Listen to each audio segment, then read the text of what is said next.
ദിവസമായിരുന്നു. കാരണം രാവിലെ കുർബാന കഴിഞ്ഞപ്പോൾ മുതല് അച്ഛന്മാരിലൂടെയും അതുപോലെ പത്ര വാർത്തയും യൂട്യൂബിലേക്ക് കണ്ടപ്പോഴത്തേക്കും ഒത്തിരി സങ്കടം തോന്നി. കാരണം ഈശോയെ കൊണ്ടുപോയ അതേ മോഡലില്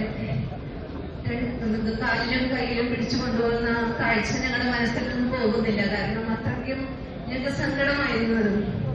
ഉച്ചയായപ്പോഴത്തേക്ക് ഞാൻ ഞങ്ങളുടെ പ്രൊഫഷണൽ വിളിച്ചു, അമ്മ നമ്മളിങ്ങനെ ഇരുന്ന് മഠത്തിൽ നിന്ന് കൊണ്ടുവരില്ല പോലെ നമുക്ക് എന്തെങ്കിലും ചെയ്യണം എന്ന് ഞങ്ങൾ ബാച്ചുകാരും അതോടൊപ്പം തന്നെ പലരും പ്രൊഫഷണലിനെ വിളിച്ചു പറഞ്ഞു, അമ്മ നമുക്ക് എന്തെങ്കിലും ചെയ്യണം, പോയേ പറ്റൂന്ന്. 97 കാലഘട്ടങ്ങളിലാണ് തോന്നുന്നു ഞാൻ ഡൽഹിയിലായിരുന്ന സമയത്ത് ഇതുപോലെ ദളിത് ക്രൈസ്തവർക്ക് വേണ്ടി ഞങ്ങൾ ധർണ നടത്തി ഗോൾഡൻ മനയില്. ഞങ്ങൾ അച്ഛന്മാരും സിസ്റ്റേഴ്സും എല്ലാവരും ഞങ്ങൾ ഇതുപോലെ തന്നെ ഇരുന്നു. രാവിലെ മുതൽ വൈകുന്നേരം വരെ ഉപവാസം അനുഷ്ഠിച്ചു. വൈകുന്നേരം ഞങ്ങൾ അറസ്റ്റ് ചെയ്ത് കൊണ്ടുപോയി. ഞങ്ങൾ പറഞ്ഞു, നമ്മള് എന്തെങ്കിലും ചെയ്താലും കുഴപ്പമില്ല, നമ്മൾ പോയേ പറ്റുള്ളൂ. നിയമപാലകരും ഇങ്ങനെയൊക്കെ ചെയ്തപ്പോഴത്തേക്കും ഞങ്ങളുടെ മനസ്സിൽ ഒത്തിരി ദുഃഖം തോന്നി.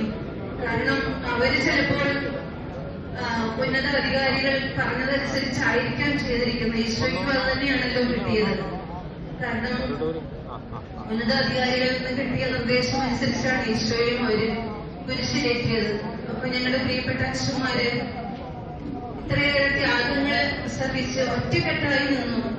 മിസ്റ്റർ ഷൈജു ആന്റണി എപ്പോഴും പറയുമായിരുന്നു, നമ്മൾ ഒറ്റയ്ക്കല്ല, ഒറ്റക്കെട്ടാണെന്ന്.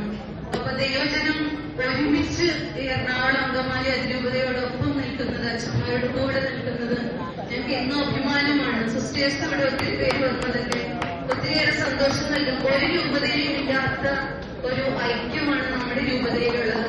ഒത്തിരി അഭിമാനം